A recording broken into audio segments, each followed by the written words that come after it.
2024 के चुनावी समर में बड़े से बड़े चेहरों ने उत्तर प्रदेश में कमल खिलाने के लिए पूरी ताकत झोंकी और दावा 80 में 80 सीटें जीतने का किया, लेकिन नतीजे सिफर रहे।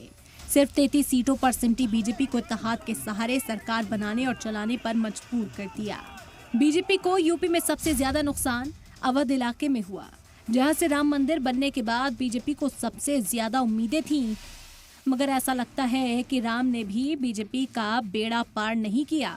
आपको बता दें कि आखिर वो कौन सी वजह रही जिसने अवध इलाके में बीजेपी को आगे बढ़ने से रोक दिया।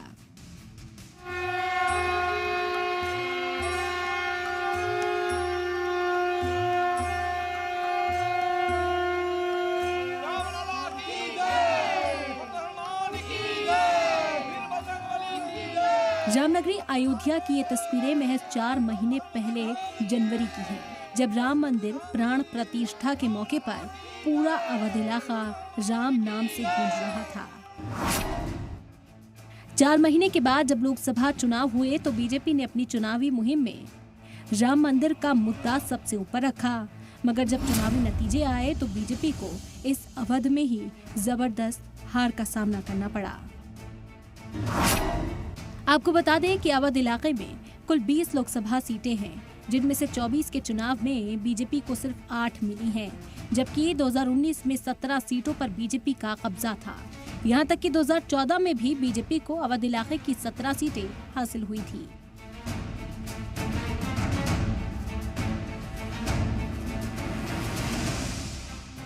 चौबीस के चुनावी नतीजे सामने आने के बाद सवाल उठने लाजमी थे कि आखिर अवध में ऐसा क्यों हुआ।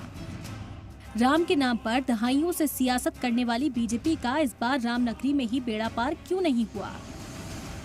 आखिर बीजेपी के बदले समाजवादी पार्टी ने कैसे बाजी मार ली, इसकी कई बड़ी वजह हैं।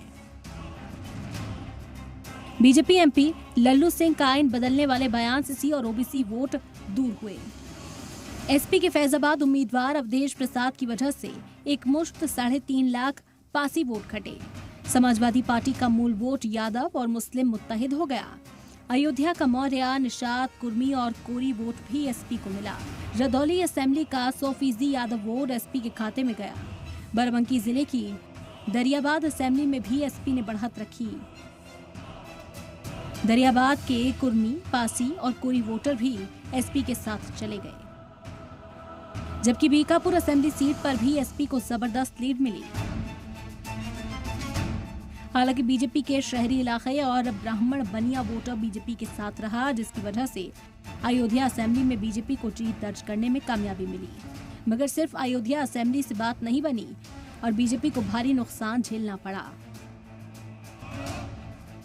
बीजेपी को नुकसान के पीछे कुछ मुद्दे और भी बताए जा रहे हैं। दरअसल अयोध्या के राम मंदिर के आसपास की सड़कों पर बैरिकेडिंग और ट्रैफिक रोक देने से मकामी लोगों को काफी परेशानियां होती हैं, जिससे शहरी इलाके के वोटर्स में वोटिंग को लेकर जोश नहीं दिखा। अयोध्या असेंबली में बीजेपी सिर्फ 4,667 वोट से जीती, जबकि यहां बीजेपी को कम से कम 30,000 के लीड की उम्मीद थी। हालांकि अयोध्या शहरी इलाकों में बीजेपी को 20,000 की लीड मिली, लेकिन अयोध्या असेंबली के रूरल इलाके में बीजेपी 16,000 वोट से पीछे रही, क्योंकि यहां एससी और ओबीसी वोट एक साथ एसपी के साथ चला गया। जब लैंड एक्विजिशन करने के लिए आप चले तो आपने दबाव बना करके झूठे मुकदमे लगा करके उनसे जमीन छीन ली। न जाने कितने व्यापारियों को आपने दुख संकट पहुंचाए जो 100 साल से रह रहे थे। कुल मिलाकर दहाइयों के इंतजार के बाद जिस राम मंदिर की तामीर से बीजेपी को जबरदस्त उम्मीदें थीं, उसका कुछ भी फायदा नहीं मिला। उल्टे बीजेपी को घाटा ही सहना पड़ा। ब्यूरो रिपोर्ट, सलाम टीवी।